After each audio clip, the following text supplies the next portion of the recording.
Welcome to Badasses. I'm your host, Kai Armstrong. Today on Badasses, imagine feeling like a shattered mirror, each shard reflecting a distorted version of who you were supposed to be.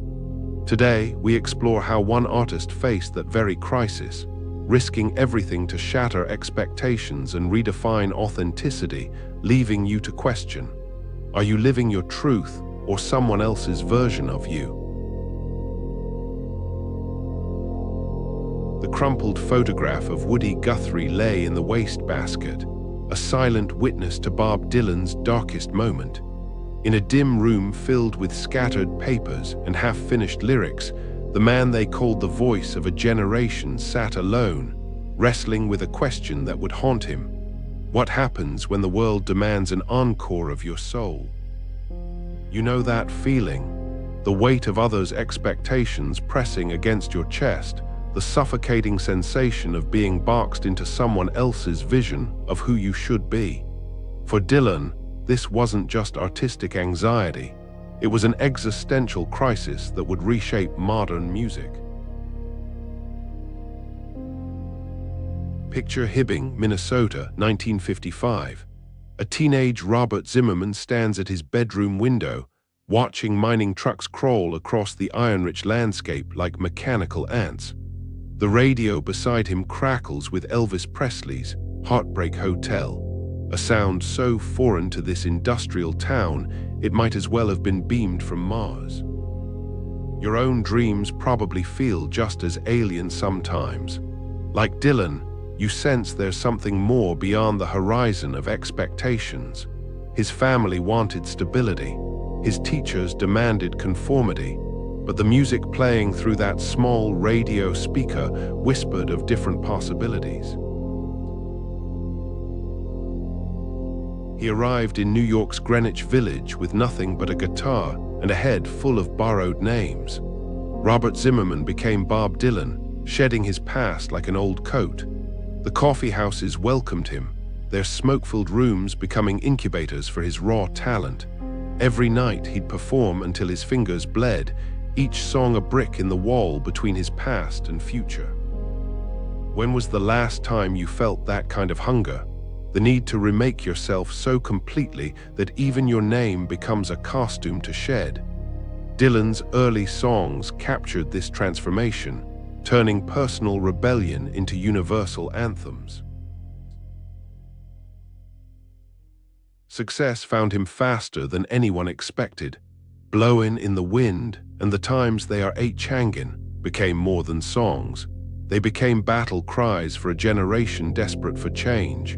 The folk music scene crowned him their king, their prophet, their voice. But Dylan saw the crown for what it was, a cage gilded with good intentions. July 25, 1965, the Newport Folk Festival, the moment everything changed.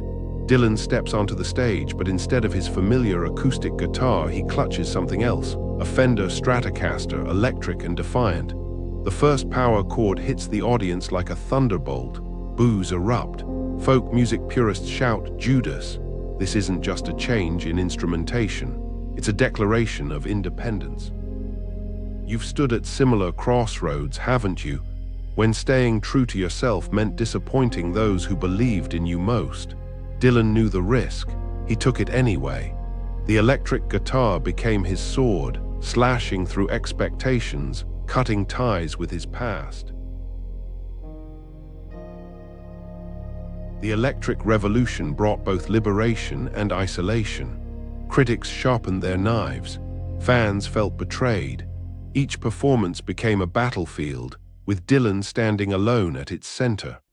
The pressure built like a storm, until that fateful day in July 1966 when his Triumph motorcycle skidded on a rain-slicked road near Woodstock.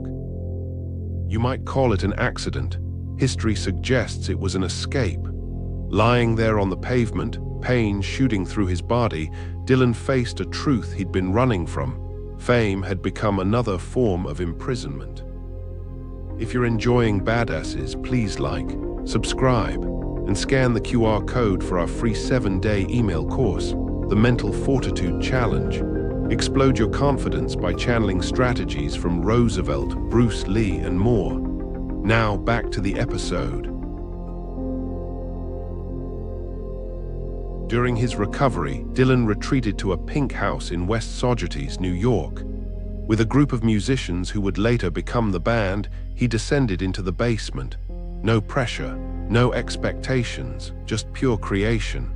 The resulting recordings, known as the basement tapes, captured something raw and true music made not for the world, but for the soul. Have you ever needed to strip everything away to find yourself again? The basement became Dylan's cocoon, a place where he could shed the layers of myth and rediscover his authentic voice. When Dylan emerged, he was different. His music had evolved beyond protest songs, beyond folk, beyond rock.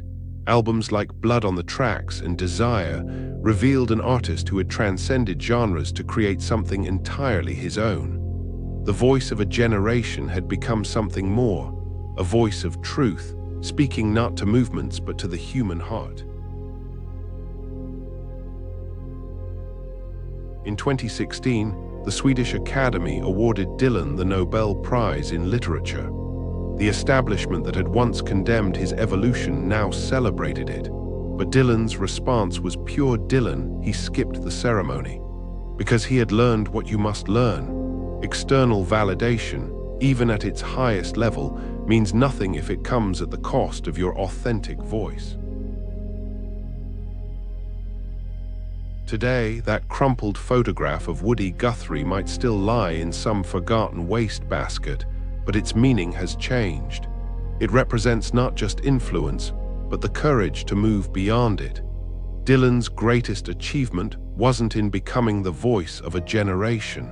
It was in refusing to let that voice define him. So here's your challenge. What voice inside you is waiting to break free? What expectations are you allowing to cage your potential? Dylan's story teaches us that authenticity isn't found in meeting others' expectations. It's found in having the courage to shatter them.